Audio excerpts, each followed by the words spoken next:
I'm standing in line at McDonald's on a Monday morning trying not to get involved with this situation that's happening in front of me. I've promised my wife Alicia that I will no longer get involved in public disagreements unless I am directly pulled into that public disagreement. And it's really hard because this is a bad one. Like a week ago, we were standing in CVS, and it was a long line and one cashier, and the woman in front of us turned and said, "Can you believe how slow this woman is?" And I said in a voice loud enough for all of the CVS to hear, "Why are you telling me how slow she is? Go tell her. Don't talk about people behind their back." And my wife, she's already gone. She just walked out. She knows. She just, as soon as I take a breath, she's gone. And the woman's losing her mind, but I hate it. I'm standing up at Gillette Stadium. It is the national anthem, and some thick-neck idiot 5 rows behind me shouts at this poor soul who's forgotten to take his hat off on a 2-degree day. He says, "Take the hat off." And so I turn around and I say, "I don't know, I think it's more disrespectful to shout during the national anthem than it is to leave your hat on, you idiot," which is not a safe thing to do. Like, I acknowledge my wife is right. It is dangerous out there in public. There are high stakes. You do not know what people are going to do when you sort of do the things that I do. But this is a bad one in McDonald's. Maria is behind the counter. She is an employee who serves me every single day. And there's a woman who is placing an order, and things have gone wrong. This woman, she's an older woman, and she's awful. She is cornstalk wrapped in barbed wire. She's like this horrible thing. And she's ordered a big breakfast hot cake. And the woman is complaining that it's too much. And I know what's wrong because I worked at McDonald's. I managed a McDonald's for 10 years, from the age of 16 to 26, to put myself through college. I know instantly that this woman wants hotcakes, but she's affixed the word big breakfast to it for reasons we will never understand. And now Maria has charged her for both items, and that's why it's too much. And I could just sweep in and fix it, but my wife has forbidden it, so I stand and I wait.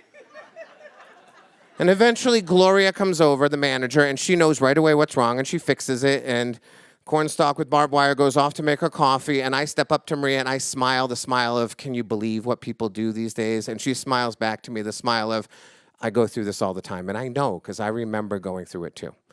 So I get my cup and I go over to fill my Diet Coke, and the lady's right there. And as I'm filling it, she turns to me and she says, "Can you believe how stupid these people are?" And I am so happy because the door is open. Like, she has involved me and now I get to respond. My wife cannot complain. So I turn to her and I say, "You are an awful person.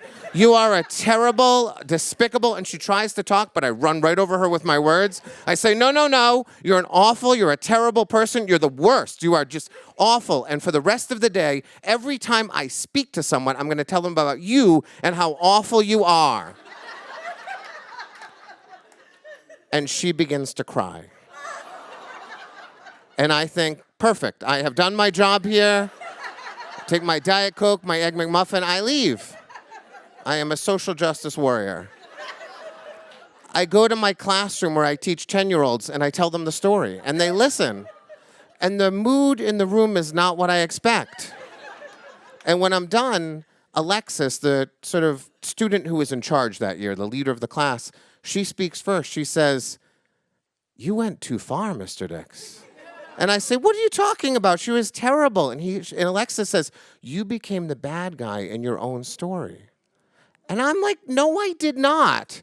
She was terrible and she needed to be told." And so I asked the class, "Raise your hand if you think I did the right thing." 2 hands go up. The 2 most morally questionable children in my class that year. Like, future criminals agree with me. And I couldn't believe it. Like, I genuinely felt I did the right thing. And I believed that until the next day I walked into McDonald's. And I saw Maria at the counter waiting for me. And it just hit me in a way I had not realized. For 10 years, I worked at McDonald's. And almost every day, at least one person treated me like a non-human. I was once hit by a car in the parking lot, bringing food out, and the person leaned out of the window and said sorry and just continued to drive as if I was irrelevant. It happened to me every day, and it happens every day to Maria and Gloria and all these people. And that was 25 years ago. I thought I had put that stuff down and walked on, and it took Alexis and 17 other decent 10-year-old children to let me know I had not put anything down.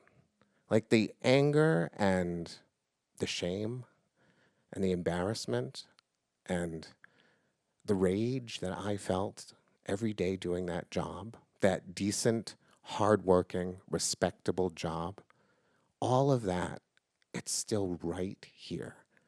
And as much as I wanted to pretend that I was doing the right thing that day and helping Maria when she couldn't speak for herself because of the position she was in, that was all nonsense. The only thing I did that day was took 10 years of anger and shame and embarrassment and decided this is the person I'm going to unload it on. 25 years, and to this day, it is still right here. I'm still trying to put it down. I am not saying I did the wrong thing that day. But I think Alexis was right, that I probably went too far. That when 18 10-year-olds think that you have gone a little too far and done a little too much, you have to start to think that they may be right. Thank you.